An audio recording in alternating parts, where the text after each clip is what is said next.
Para sahabat Rasulullah adalah manusia-manusia pilihan. Mereka mendapatkan gelar generasi terbaik umat Islam.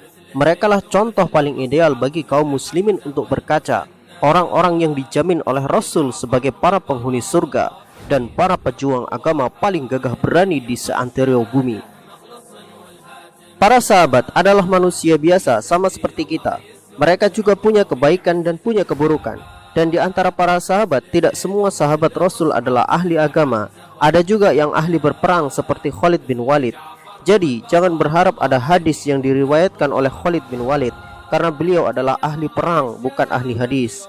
Ada juga ahli dagang seperti Abdurrahman bin Auf. Ada juga ahli kenegaraan seperti Umar bin Khattab. Tapi ada juga yang ahli mabuk, dialah Abu Mihjan. Tetapi jangan ditanyakan iman di hatinya. Meskipun pemabuk, tidak ada medan tempur yang ia lewatkan sejak ia masuk Islam. Bahkan para sahabat mengakui Abu Mihjan adalah teror tersendiri bagi pasukan kafir. Sahabat Rasul bernama Abu Mihjan ini adalah seorang pahlawan hebat kaum muslimin pada saat itu. Namun karena kebiasaannya dari zaman jahiliyah adalah minum khamr, mabuk, mendem, bahkan khamr seperti air minum biasa di kalangan orang Arab jahiliyah saat itu, sehingga bagi Abu Mihjan hal paling berat yang harus ia tinggalkan adalah khamr. Saking cintanya ia dengan khamr, ia pernah berkata kepada istrinya, "Wahai istriku, kalau aku nanti mati, kuburkanlah aku di dekat kebun anggur, agar aku setiap hari bisa mencium bau anggur dari dalam kuburku."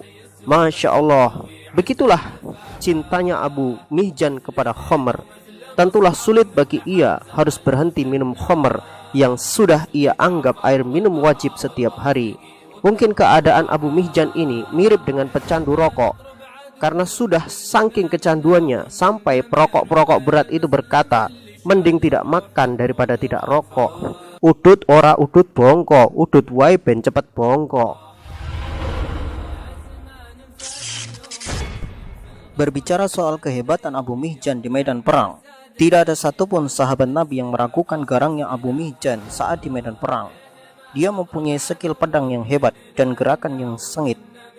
Di samping itu, Abu Mihjan ahli dalam memecah formasi barisan musuh dalam mode pengepungan maupun mode bertahan.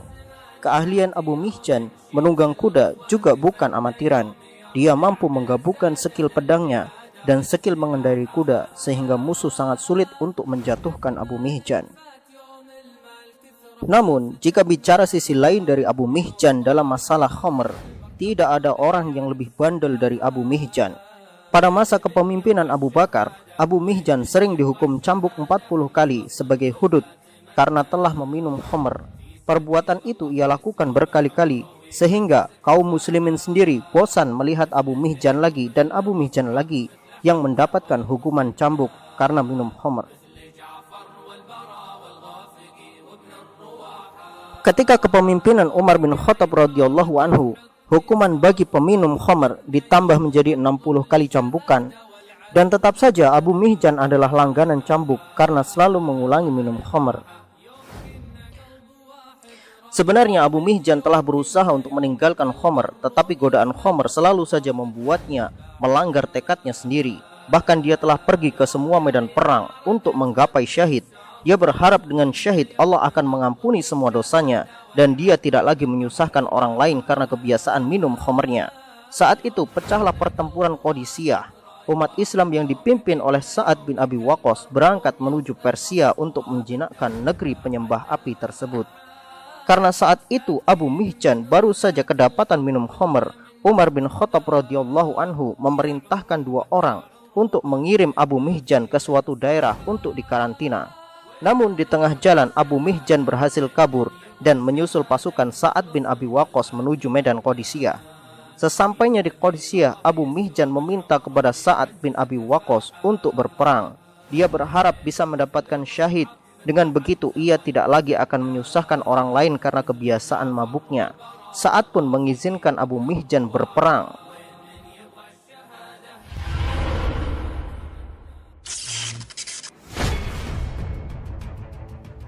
Abu Mihjan pun berperang bagaikan singa yang kelaparan. Semua orang kagum dengan kehebatan Abu Mihjan. Ia benar-benar orang yang berharap mati datang hari itu juga untuknya. Namun apalah daya, Allah mendaki Abu Mihjan sehat walafiat. Di sela-sela istirahat itulah godaan khamr merasuki Abu Mihjan. Keinginan minum khamr membuat akalnya tidak lagi waras. Ia pun nekat meminum khamr. Maka Sa'ad bin Abi Waqqas pun terpaksa mengurung Abu Mihjan di kerangkeng besi dan mengikatnya di sana. Pertempuran kembali terjadi, tapi Abu Mihjan tidak bisa ikut berperang. Di saat seperti itulah Abu Mihjan menangisi kesalahannya. Andaikan ia tidak meminum khamr, maka saat ini ia pastilah berada di barisan terdepan kaum muslimin untuk menjemput syahid. Abu Mihjan pun bersyair dengan penuh kesedihan. Sedih menyelimuti hatiku, karena aku terbelenggu di balik jeruji besi. Bila engkau melepaskan besi yang membelenggu diriku ini, niscaya akan aku raih syahid dalam perang. Diriku kaya akan harta dan kawan, namun kini mereka meninggalkanku sebatang kara. Tubuhku kering karena sengatan matahari. Ku perbaiki timbangan yang rusak, hanya ampunan Allah yang aku harap. Mendengar rintihan Abu Mihjan, istri Sa'ad merasa iba dan kasihan. Abu Mihjan pun merayu istri Sa'ad agar melepaskan ikatannya. Abu Mihjan berjanji jika ia syahid maka ia tidak akan menyusahkan orang lain lagi. Jika ia masih hidup maka ia akan kembali ke penjara dan menerima hukumannya. Istri Sa'ad pun memberikan kebebasan kepada Abu Mihjan karena janjinya. Maka Abu Mihjan membawa kuda milik Sa'ad bin Abi Waqqas yang bernama Balqa, dan ia menutup wajahnya dengan kain hitam, kemudian menuju medan perang dengan penuh keberanian. Sa'ad bin Abi Waqqas saat itu sedang terkena sakit bisul di sekujur tubuhnya, sehingga ia tidak bisa menunggangi kuda. Ia hanya bisa mengawasi pasukannya dari atas sebuah benteng yang terbuka. Dari tempat itulah ia memberi komando kepada seluruh pasukannya. Ketika pasukan Islam terdesak oleh pasukan Persia, dan bantuan pasukan dari Yarmuk pun tidak berhasil membuat pasukan Persia mundur, perang yang sangat sengit pun terjadi di sana. Gempuran demi gempuran beradu sehingga kaum muslimin telah pasrah. Jika seandainya mereka tidak meraih kemenangan, maka mereka juga tidak akan memilih menyerah sebagai pilihan. Jalan terakhir yang ditempuh pasukan Islam adalah pengorbanan nyawa tanpa berpikir untuk pulang kembali ke kampung halaman. Di saat pasukan Islam terdesak itulah tiba-tiba muncul kesatria yang menutup wajahnya dengan kain hitam.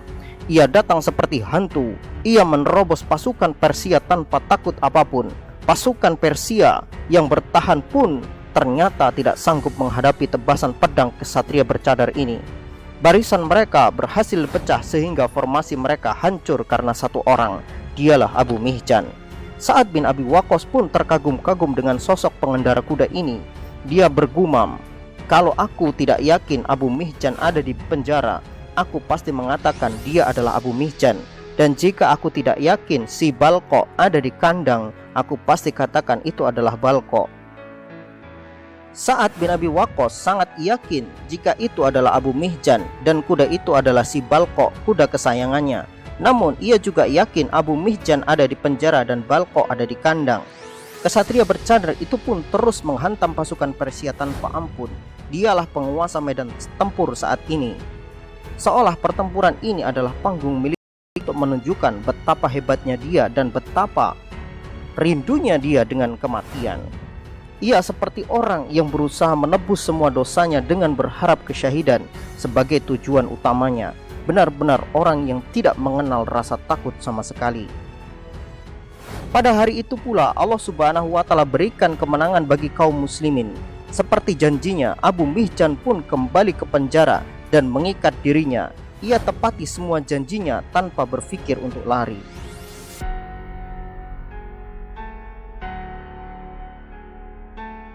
Ketika Sa'ad bin Abi Waqqas pulang ke kemahnya, ia berkata kepada istrinya, "Wahai istriku, di saat kami mengalami situasi yang sulit, tiba-tiba ada seorang kesatria yang gagah berani dengan gaya bertarung yang sangat aku kenal. Dialah orang yang menghancurkan pasukan Persia. Jika aku tidak mengikat Abu Mihjan di penjara, aku yakin itu adalah dia." Istrinya Sa'ad berkata, "Wahai suamiku, itu memanglah Abu Mihjan. Dia berjanji begini dan begitu." Mendengar ucapan istrinya itu, Sa'ad merasa menyesal telah mengikat Abu Mihjan. Ia sadar bahwa siksaan yang sangat berat bagi Abu Mihjan adalah jika ia tidak bisa berperang untuk menggapai syahid di sisi Allah. Sa'ad pun kemudian menemui Abu Mihjan dan berkata, "Demi Allah, aku tidak akan pernah lagi mencambukmu dari hari ini." Abu Mihjan pun berkata, "Demi Allah, aku tidak akan minum khamr lagi setelah ini. Bukan aku takut kepada cambuk, tetapi karena aku ingin Allah membersihkan semua dosa-dosaku." Subhanallah, kita lebih layak untuk mengikuti jejak Abu Mihjan. Berapa banyak dosa yang kita lakukan tetapi kita tidak pernah membersihkannya. Bahkan kita merasa aman dari dosa-dosa itu, padahal Allah memberikan kita kesempatan untuk membersihkannya. Sahabat yang beriman, seseorang yang memahami kesalahannya dan berusaha merubahnya, kemudian ia mengulangi lagi kesalahannya, kemudian ia bertobat, kemudian mengulanginya, ia mungkin masih butuh proses untuk berhenti secara sempurna. Seperti Abu Mihjan, ia butuh waktu yang lama untuk bertaubat dari khamr dan kebiasaan mabuknya. Semoga kisahnya menjadi teladan bagi kita